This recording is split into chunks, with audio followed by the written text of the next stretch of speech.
Very cool. Well, welcome to the Beyond Cinema studio up here at Sundance. Taika Waititi, Jemaine Clement. Firstly, congratulations on being back at Sundance. Taika, I mean, these guys have supported you and your career for a while now, so it's you are really quintessentially a part of the Sundance family. So does it feel like just a natural course for you to appear? I wouldn't say it was a shoo-in, but I was quietly confident. No, you can never tell. I've made friends with a few people who program films and stuff, and there's never any guarantees. Like they don't just automatically let every film in, and even if a filmmaker's had a history here. But yeah, I mean, I'm always stoked to come here because it's always fun, and it's and I quite enjoy that people don't. There's no red carpet things, and I hate all that stuff. Mostly brown. Yeah, slushy. I'm covered in water and thrown away, discarded gift bags, and yeah.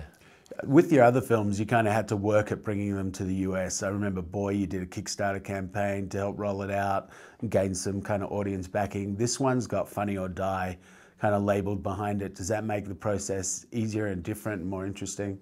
I think it'll make it maybe just more interesting.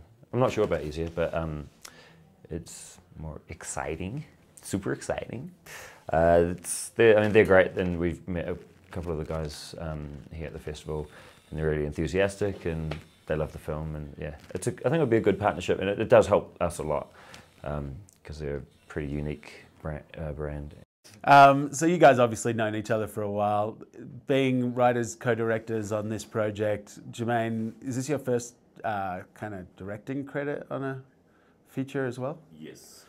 And so how was that process for you guys? Was it really kind of taking you back to you guys working together back in New Zealand back in the day? Or Yeah, we used to do theatre shows together. I don't know how many of those we've done, like 6 or 7 probably. And usually sometimes it would be just us, and those ones we'd both direct, I guess, just direct each other. We didn't have a director, and we're kind of used to each other's.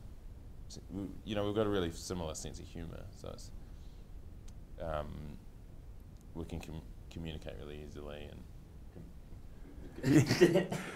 should Victoria University give you guys honorary doctorates? Has that happened yet? Have you gotten honorary doctorates from VicU? Oh, you know what? I did get something from them. They gave a doctorate or something. Some sort of what's a PhD or something? What's that? I became a laureate, I think, Victoria laureate. Have you got one of them yet? Get an actual No, because you dropped out. What's that? Because I mean, that's where you dropped out. Yeah, I've Proudly, he dropped out and went and he dropped out to take up a job earning quite a lot of money. Shut up, man! Don't talk about. It's not about the money, wasn't it? About the fame. About money and the fame. Because you and Brett met there as well, right? Yeah. Brett's another dropout. He dropped out of music, and I dropped out. I stuck through. I stuck it all. Yeah. And look, it's all worked out pretty similar, isn't it? So, Vlad and Viago, What We Do in the Shadows, which we'll probably talk about this film. Reminiscent of the days back in college when you guys were hanging out, just ordinarily chomping on people.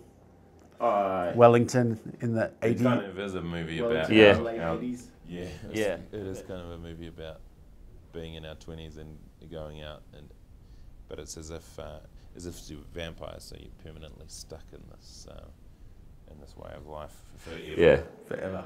Yeah, I think a lot was inspired by different flats that I've lived in and that he's lived in, and just the sort of what you're willing to put up with as a flatmate. When you live with a bunch of guys, and the frustrations of just kind of being stuck with these other people who can piss you off, but you kind of also love, and what if that was like forever? And also, you know how when you get to 20 and you feel like a kid still, and then you think, oh, when I'm 30, I'll feel like an adult, and you're 30. You still feel like a kid, and then another 10 years go by and you're still waiting for maturity to happen. What if that goes on for 200, 500 years? Or does someone actually become wise, or do they just?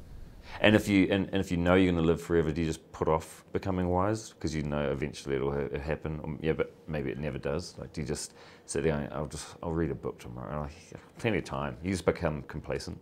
And you got to bring in a mate of yours who you did room with at one stage, right? Yeah, Stu. So Stu used to flat with us. Yeah, so a non-actor in the mix. Yeah, he doesn't play one of the flatmates, and He plays a human. yeah, Who comes into the equation. Yeah.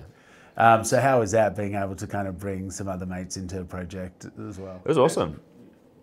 Yeah, it was really good. I mean, we always wanted to put our friends into our stuff, and because we find them really funny, and like, you know, some of them, they haven't like given up acting, but they've gone on to do other things, and you know, like Jackie, she's still an actor, but she doesn't do it as much at the moment, and that we find her just really funny, and I've always found her funny. Yeah, I think usually, you know, when you write things, you think about people that you know, and you put them into the movie. You're like, what about someone like our mate, blah blah blah, you know, and you make a character like that and think of what they would say.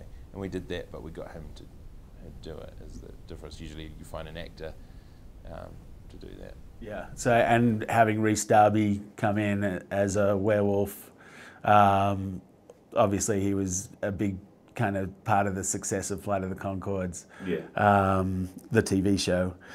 So how was having him and being able to hang out with him for a little while again? Oh, great, and it's been great. He's come to the festival as well, and it's good to hang out again. And he's just he's one of the best improvisers I've ever seen. You know, like staying in a character and just coming up with stuff for, you know, hours if he wants to. Yeah. So in terms of life for you guys, I like calling you, I'm going to label it now, but it's New Zealand's James Franco, because you do so much different stuff between the... What a compliment.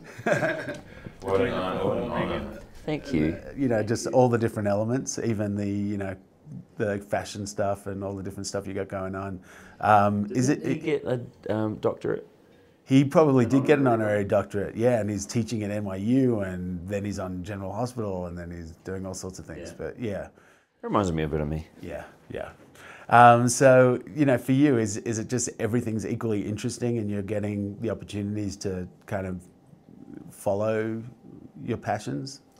I'm not sure. I feel like I've spent most of this year focusing on this film. Yeah. And I've gone off to do other little things. At the moment, I guess I'm just being a filmmaker, and Not doing so much. I had a lot more time. Not being such a film. I was going to say, oh man, Freudian slip there. I said a fail model.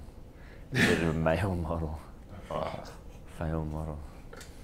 It's the PhD coming back into it. I just don't really have time to do all those. Yeah, all those. When you're making a film, you just kind of lose the ability to really do lots of stuff. We shot a lot of footage.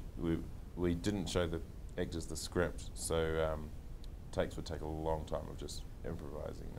We had. And I saw Fran Walsh and Peter Jackson get a thank you in the end credits too. Is that because they let you take some crew off the Hobbit?